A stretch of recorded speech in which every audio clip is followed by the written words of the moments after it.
Hello beautiful people! Good morning, good afternoon, and good night depending on where you are in the world. I hope you guys are all doing well. My name is Agnese if you're new here, and today I'm going to be showing you guys my zero waste makeup routine. Yes, I know that the most zero waste makeup routine would be not wearing any makeup at all. And if that's what you like, then good for you, and you do that.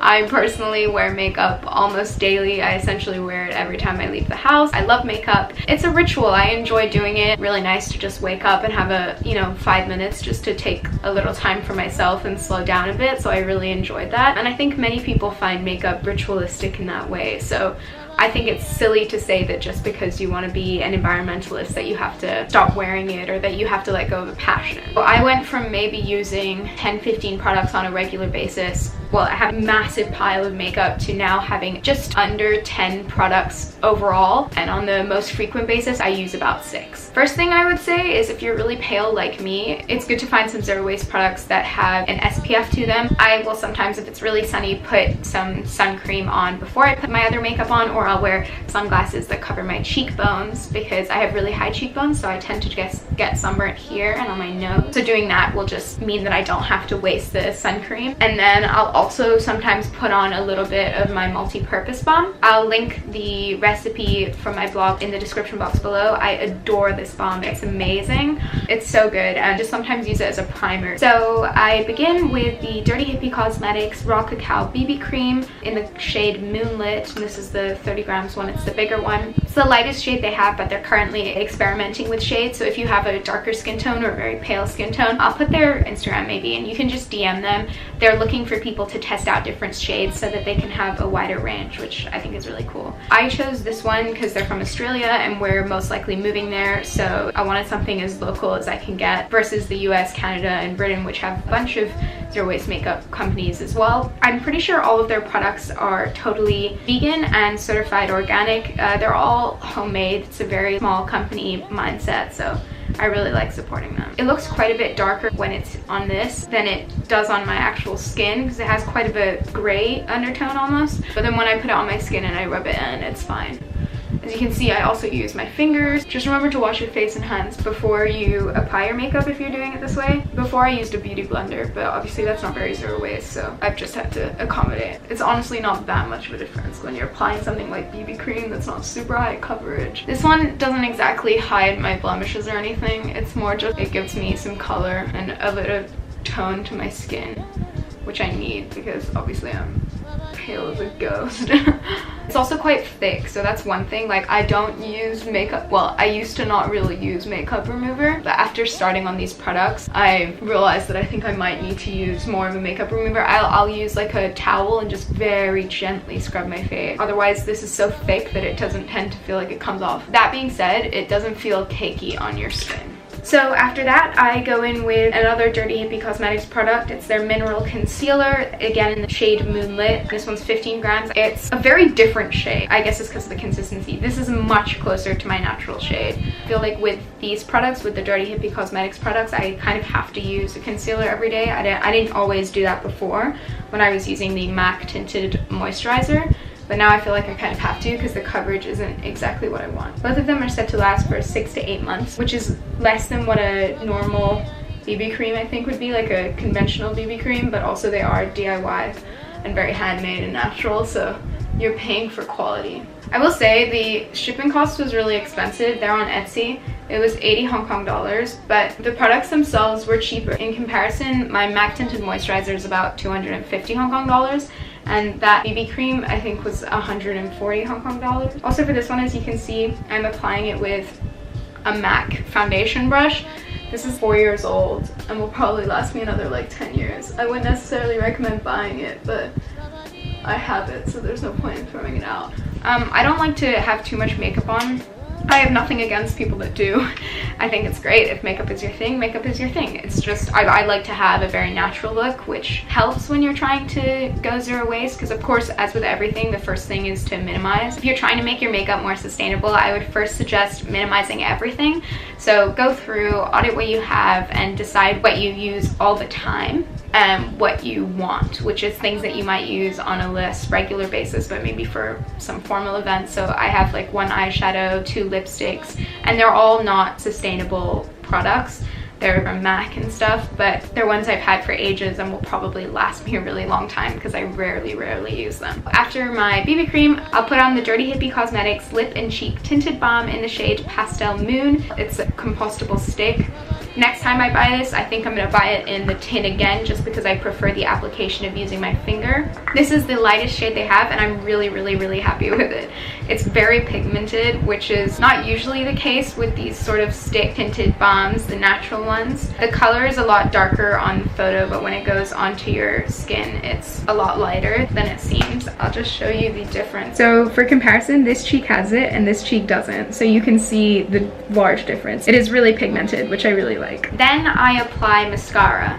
This is my DIY mascara from Bea Johnson's book, A Zero Waste Home. Really didn't have high hopes, but it's totally exceeded my expectations. I love it. It's a great product, and I will definitely be making it again. I'll link it in the description box below. This is just a glass jar I found on a beach cleanup. I think it was for an essential oil because I had that kind of smell, but I just found it and used it. I would recommend, again, using these tins that you might have from other makeup, or I guess you could buy them. Application would be so much easier with a tin like this, I think, because getting your wand like in the glass jar just kind of is really messy. So the one that I'm using is just an old Max Mara one that I have. I recycled the container, but I kept the wand, and then I just put a little plastic thing over it. I think it's from a pencil or something like that. It's something I just had in my house. So this just makes sure that, like, obviously it doesn't get my whole makeup bag filled with mascara. One thing I love about this mascara is it's really pigmented. If you are looking for something that curls or lengthens your lashes, then I don't know if this would be the thing. My lashes are already really long,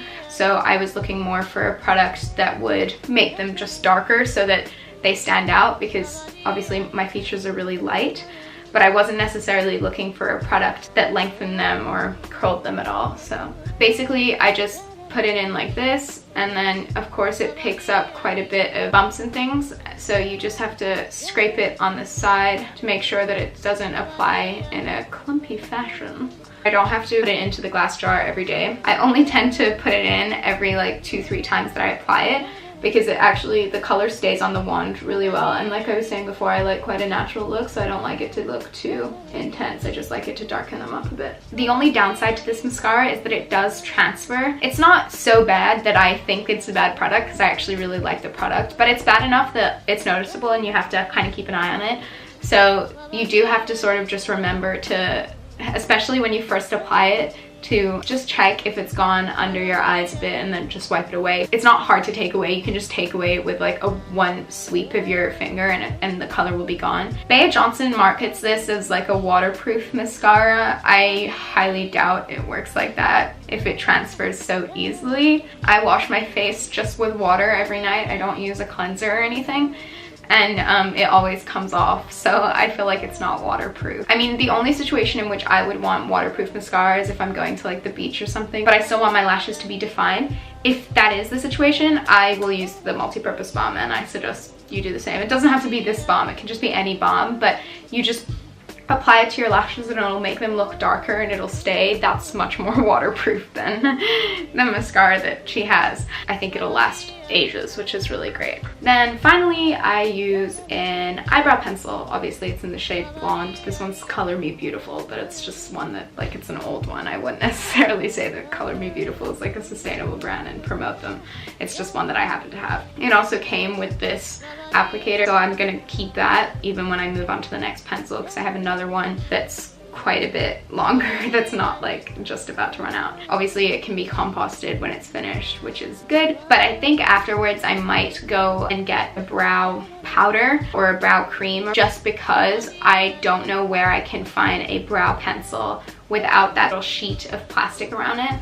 So it depends, but if I do that, I also have to order it from online, so it might just be more environmentally friendly if I just get another brow pencil and just put the tiny piece of plastic in my landfill waste. Another thing I'd say is that semi-permanent makeup or permanent makeup is a really good idea, I think, for waste. I don't know if everyone's on board with that in the zero waste community, but I for sure think that that's a good idea, because ultimately you waste less. And obviously if you wear something every day, like if you do your brows every day or your eyeliner every day, then it's a great investment and it saves less resources in the long run. You can also bring things to the person if you know them. You can explain to them that you're trying to be more sustainable, bring in your own razor, bring in your own gloves so that they have to use less single-use plastic.